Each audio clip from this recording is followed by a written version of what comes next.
to start off, to reiterate what a good week New York City had last week with 3 shootings and Dermot, I think it was 2 homicides.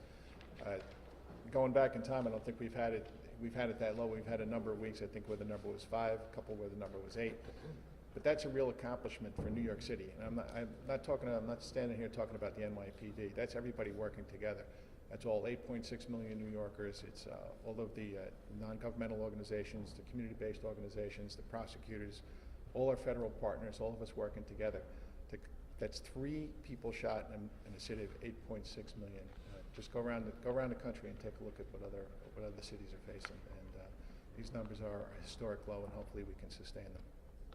All right, questions?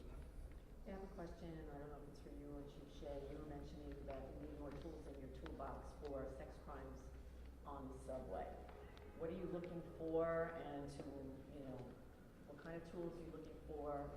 What do you need from council for that? Is it funding? Is it personnel?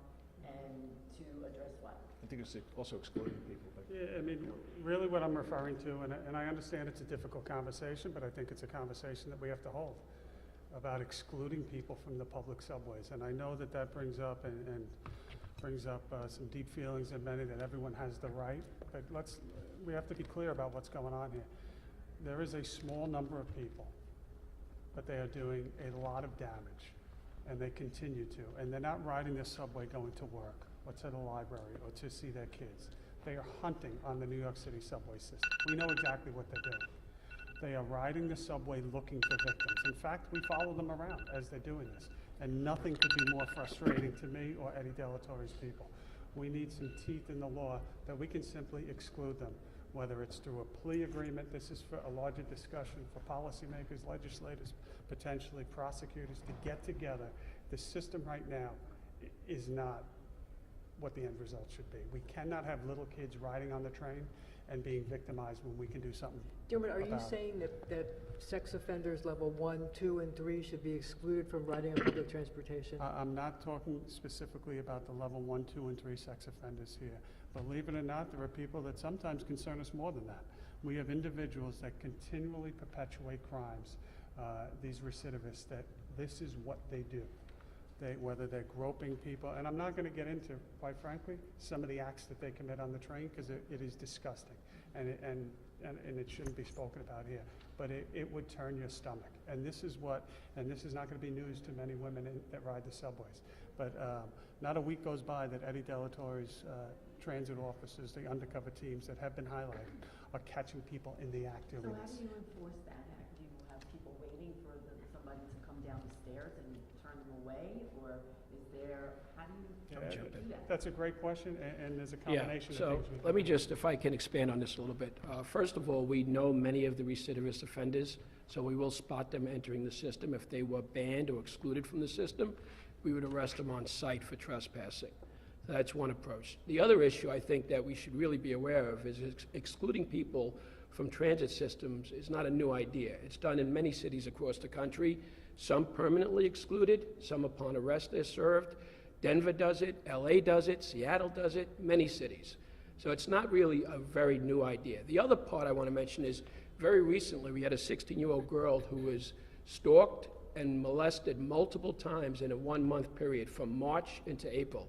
She finally had the courage to approach a counselor at school. And when she told the counselor, it was brought to us, we sent out a team because this man took the same line she did every day. So we sent out a team with her. It took us a day. We caught the guy. Great.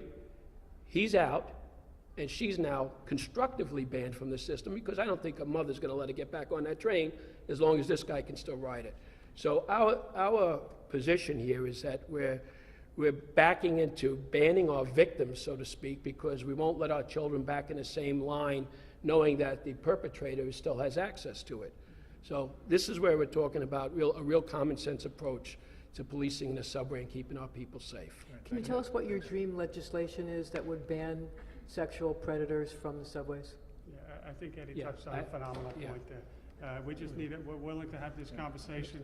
We're willing to have this conversation with legislators, with victims' rights advocates, with district attorneys, with anyone that wants to sit down and let's craft a policy that's reasonable, balanced, and makes sense. But to Eddie's point, we have to get away from, at times, worrying more about predators than the victims themselves. So this is a call to action? Absolutely. Any sense, I'm sorry, any sense just on this of what the numbers are? Is it dozens, is it a dozen, is it 100? Any idea of that, of the ones you know?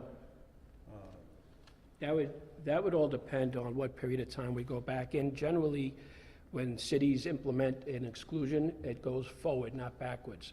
So right now, we have several people, like we have about 6 in jail right now that committed 15 offenses last year.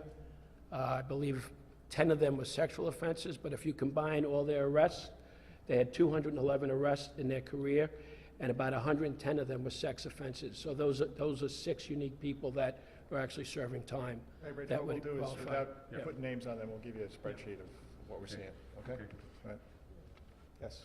Commissioner, will you make a commitment to make the judge's recommendation in the Pantaleo trial public? I'm not, the trial's ongoing right now. I'm not going to prejudge anything that's going on. Commissioner, on that case, given that IAB made a recommendation for charges, why is this case being brought by CCRB and not the Department Advocate? Kevin, you want to speak about that? Good afternoon. So, in July of 2018, the police department contacted the Department of Justice and informed them that if we didn't hear from them relatively quickly, we would begin disciplinary proceedings. The next day, it became clear that the federal hold was lifted. That very day, the CCRB contacted the department and said they had disciplinary charges ready and prepared to be served on Pantaleo. The department received those charges from CCRB and immediately served them on Officer Pantaleo.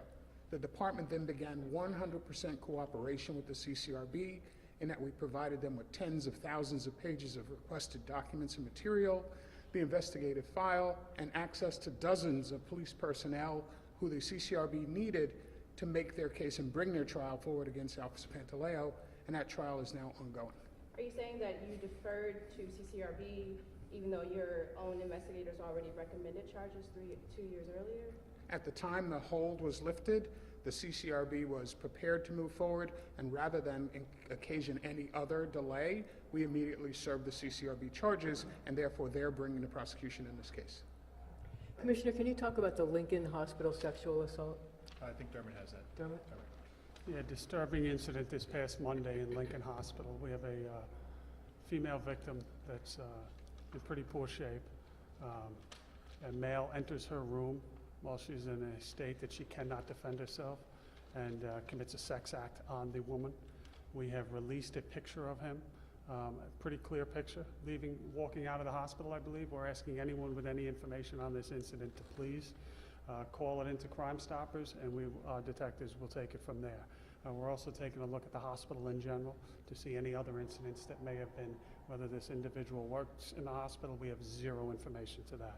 Is he pretending to work in the hospital? Do we have any other thefts? So we're taking a look at the entire picture, but anyone with any information, pretty good picture, please call us in because it's a heinous act. How was he able to get into the hospital? That's Do you all have any under, video? that's all under review right now.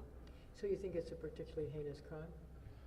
I do, and again, I won't get into the particulars, but it's a situation where there's 2 people in the room, one unable to defend herself. A male walks into the room. Luckily, the second patient that's in that room calls the nurse's station, and when the nurse's station walks in, they essentially walk in on this act taking place. So we will get him, and we'll turn him over to the Brooklyn DA's office, Bronx DA's office. Gloves?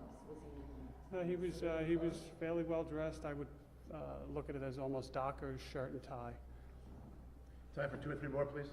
And we're going to make sure we work with Lincoln Hospital if there are any security concerns up there. Lincoln Hospital's always been a very good partner with us in taking care of many police officers that have been severely injured in the line of duty. Given the length of time that it's taken from the Pantaleo case to get to this trial and waiting for the Department of Justice, is there any plan or discussion about changing how you go forward on departmental cases?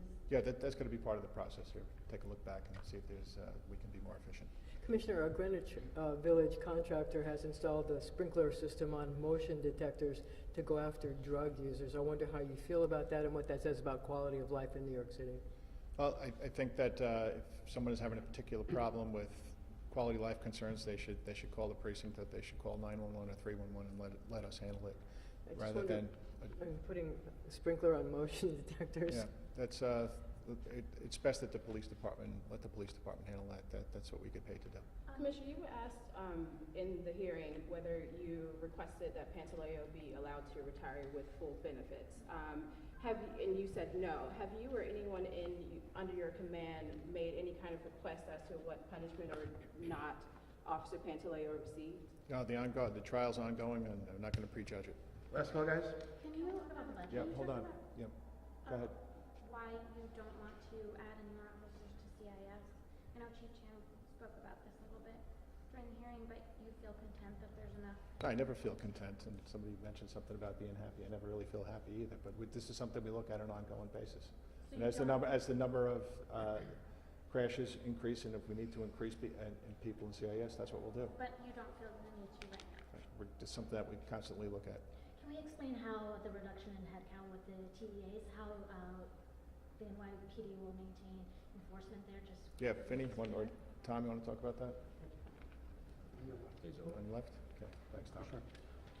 Our agents are able-bodied individuals, and they are, we've been tasked with moving traffic and also to keep our pedestrians and our bicyclists safe. And so as the different roles come on, we will take on those challenges. We've had bus lane enforcement, 14th Street L train, and we continue to work with our agencies to make sure that the job is done. So we're up to the task, and our agents are working very closely with us in that effort. Thanks, everybody. Okay, Appreciate it. thank you. Thank you very much. Thanks.